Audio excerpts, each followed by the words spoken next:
You know minigames. It's the shit that you play when you're bored of the actual game you're playing. Or that you just want a break from whatever heavy story that might be happening and just want to piss around and have fun. Either way, we've all played some minigames here and there, and I definitely have. So that is why I'm going to introduce you to the top 10 minigames of my personal opinion. So here we go. Number 10. Time Splitters Future Perfect Cat Racing. In this quirky game, you can play through a bunch of minigames like Virus, Capture the Bag, all that fun stuff. But this one stood out the most. Me and my pussy are going to have a lot of fun. You control a remote-controlled cat on wheels and race it around a track to beat the best time. Stupid, I know, but holy shit, it's a lot of fun. Even when the cat is fucking hard as shit to control.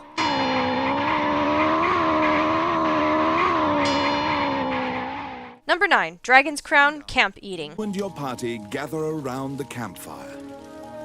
Eat well, for you will need to be prepared for the day ahead.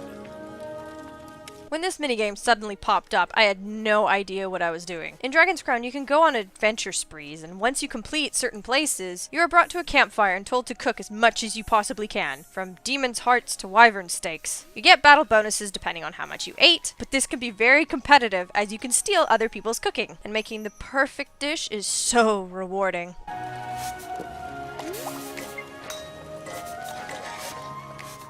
Number 8. Mario Paint. Coffee break, gnat attack. There's only so much you can do in Mario Paint before you get really bored of doing little stamps and coloring in a bunch of different colors and then blowing it up. You know, all that stuff. Thankfully, they placed an optional minigame called Coffee Break or Gnat Attack for you to get your brain back up to speed with this simple yet fun game.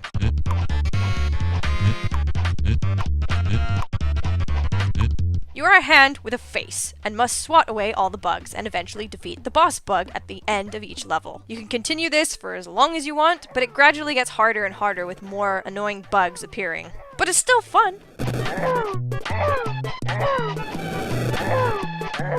Number 7. Romancing Saga 3 Business. I actually don't know what the actual official minigame title of this is, but fucking Business basically sums it up. Now, I apologize if I couldn't find a single video of this minigame, which is why I've stuck images over a battle, so enjoy that. In this minigame, you're in charge of a small business, surprise. You can interact with people in different locations and basically buy as many assets as you can in order to destroy your opponents with money. You own your own company, you build your partnerships, and then you increase the value of your company. But if you don't have enough money, you can always call upon all your allies to feed you a bit of cash. And I know it sounds pretty bland, but when the pressure is on, holy shit is it intense. Also, you can rule the fucking world of business in this game, which I find amazing. Number 6. Animal Crossing Nest Games. If you were lucky enough in this game, or you just hacked the game, you can have a collection of original Nintendo video games readily available to play in your Animal Crossing home. Playing old school games may not seem like a mini game, but within the world of Animal Crossing, it's something you play for a break of the original game, so I would count it as one. Plus, it's awesome to play the old games you never got around to buying. Unless you had a ton of money and you had lots of games, then yeah, never mind. Number 5. Dark Cloud 2 Sfeda.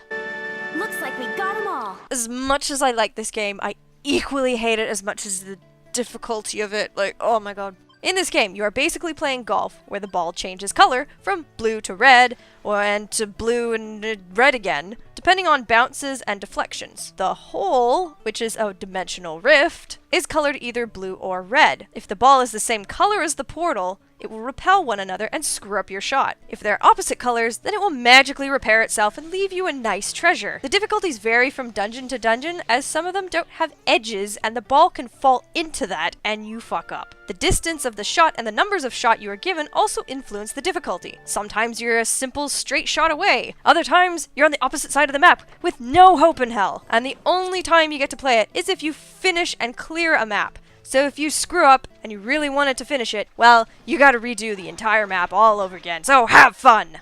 I love it though. I really do. Number 4. Rogue Galaxy Insectron Tournament. Yet another level 5 game. How about that? Anyways, throughout this game, you can set traps and collect small insects known as Insectrons. With these bugs, you can raise them through breeding and feeding to become fighters in the Insectron Tournament. Here comes the 4th round! Start!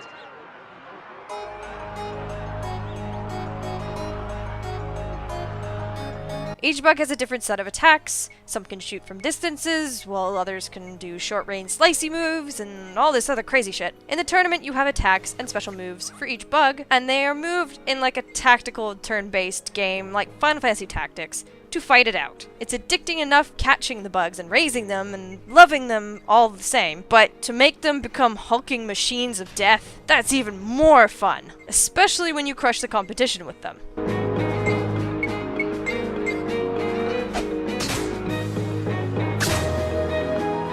Number 3. Pokemon Ruby or Sapphire Contests. This minigame was first introduced in Pokemon Ruby and Sapphire on the Game Boy Advance, and it makes a comeback in the newly released Omega Ruby and Alpha Sapphire. You take your Pokemon and enter them into a contest. You can choose a range of different competitions, depending on the move types you have and what tournament they would be good in. You can choose from beauty, cool, cute, smart, and tough. In order to gain a bit more recognition, you can feed the Pokemon of your choice with Pokeblocks, or puffins, or whatever you want to call them, to raise certain areas in the contests. There are many difficulty levels as well, so winning just one isn't everything.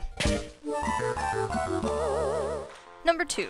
Final Fantasy VIII Triple Triad. Holy shit, is this an addicting card game. Triple Triad is a genius idea that had the cards of different characters as well as all the familiar enemies throughout the Final Fantasy realm. Of course, you could just ignore it and you can play through the game, but you would miss out on some really good items if you converted the cards. The aim of the game is to have a 6 or higher score. You do this by placing cards on the board that have a number in the corner of the card. If a card is placed on any of the side of the card, saying that it isn't on the edge, that number must be larger than the used card on the board and will be flipped over. You can reflip cards in order to gain back points, but you must be wary of the weaker numbers on each card. Eventually, the game introduces stupid bullshit rules, such as random card selection, where you cannot choose the cards you want to play in the game. So basically, you just get rid of all the shit cards and keep all the good cards. There's also rules that involve combos, like the same rule, where a card is placed touching 2 or more other cards. One or both of them have to be the opposite color, and the touching sides of the cards is the same, 8 touching 8 for example. Then the other 2 cards are flipped. Depending on the region you're in the world,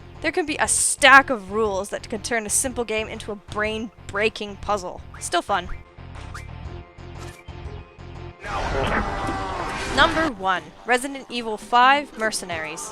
This shit is the best minigame ever. I honestly don't know how many hours I've sunk into both games, because it was in Resident Evil 4 and 5, but for the purpose of choosing only one of the Resident Evil games, I chose Resident Evil 5, as it has more characters that I liked, and that I played it way more than Resident Evil 4's Mercenaries. So in this minigame, in Mercenaries, you control one character from the Resident Evil series, usually within that game, with a set amount of weaponry and ammo, and must run around a map, killing as much as you can with a time limit. You can also find items that increase the time and also produce bonus multipliers, but you must find them and acquire them while fending off a horde of zombies and a bunch of other crazy shit that's after you, including some of the tougher enemies, like with chainsaws and fucking axes, I don't know. You can also have a friend join in and help you, as it can be played by 2 players. No matter what map you pick, it's going to be a non-stop rush as you try and stay alive and find ammo, extend time, and find the best ways to kill everything in your way. It's fucking